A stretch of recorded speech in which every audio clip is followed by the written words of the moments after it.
G'day gamers, Aussie Wargamer here in Moree, Australia, and welcome to my channel. This episode, I'm continuing my series on building a new army, and this time around, we're talking about converting your minis. As I've said on previous videos, converting is my favourite part of the hobby and can really make an army stand out and be unique. It can be daunting though, so hopefully I can help some of you guys get into it and enjoy the creative freedom of converting. There are two ways I approach converting miniatures. The first way begins with an idea, and then I look around for suitable parts and bits to bring the idea to life, and then I build it. The second way is I go through my bits box, just looking for inspiration there, and use what I already have to generate an idea before I build it. So here's 5 of my best tips for converting your plastic minis. Tip number 1, use bit sites and Facebook groups to buy your components. When I was building my Vargeist, I wanted to use parts from 4 different kits, but to buy all 4 kits was just impractical.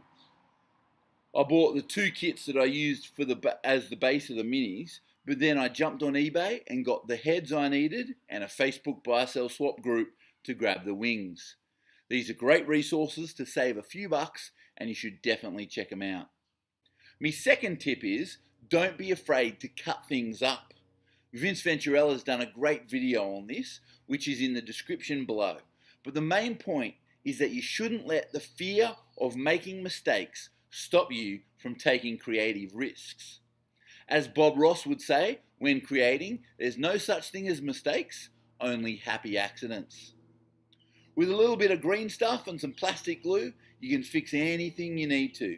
And being able to cut bits off and add bits from other models is really the backbone of a good conversion. So don't be afraid to cut things up.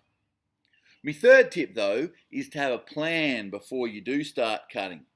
Do a little drawing, check your bits against each other, have a clear idea in your head.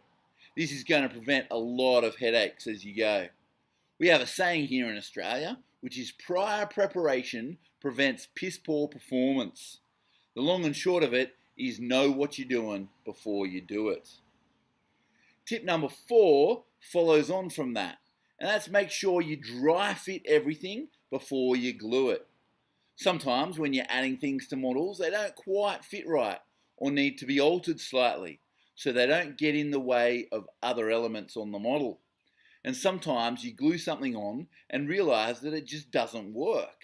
So I reckon it's always worth using a bit of blue tack, that's poster putty for you non-Australians, to fit your model together to make sure everything's going to work. My final tip is to learn how to use green stuff well.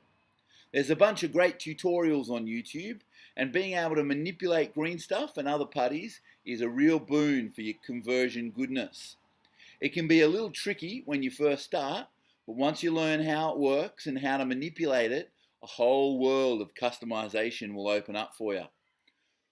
Well, there are my tips for converting your minis to make them fit your theme and look unique and exciting. Let's go over those again. Tip number 1, use bit sites and Facebook groups to buy your components. Tip number 2, don't be afraid to cut things up. Number 3, have a plan before you do start cutting. Number 4, dry fit everything before you glue it together. And number 5, learn how to use green stuff well. Before I wrap up, I'll quickly go through my tools I use when converting my minis and how I use each of them. My craft knife is my workhorse. I use this in so many different ways. It's the most valuable tool I have. I use it obviously for cutting and scraping down mold lines. Use the point to start holes for drilling on my pin vise, that kind of stuff. Absolutely essential tool is your craft knife. And then clippers are really important as well for cutting bigger components and bits off sprues and that kind of stuff. My sculpting tools, I got these as a gift off my mum. They've got interchangeable heads, so there's about 12 different heads, which is cool. I use these 2 the most. This one in particular with the soft head, great for smoothing and all sorts of great stuff. So sculpting tools, really important. I've got a set of diamond needle files. This was the only one I could find quickly without looking too hard. But I've got a full set of these, great for abrasive work, for cleaning bits up and flattening down bits, that kind of stuff. And on that note, I got some 320 grit sandpaper as well, for smoothing out putty and all that kind of stuff. Really good work. For putty, for filling gaps, I use Vallejo plastic putty. Really good for just gap filling. Liquid green stuff does the job, but I prefer this Tamiya plastic putty. For sculpting, obviously green stuff. I get Green Stuff World green stuff, which is really quite cheap, but it's good stuff, great for sculpting. And I use white Milliput, which is another 2-part epoxy.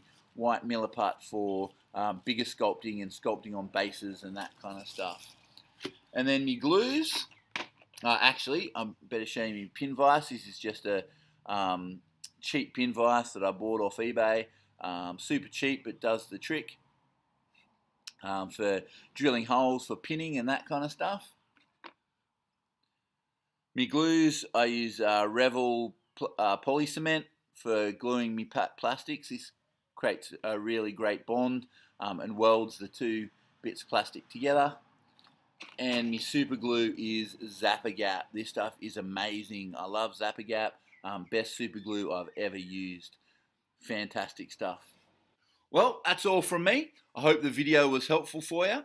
Thanks for watching, and as always, subscribe if you want to hear more of my voice. Catch us later.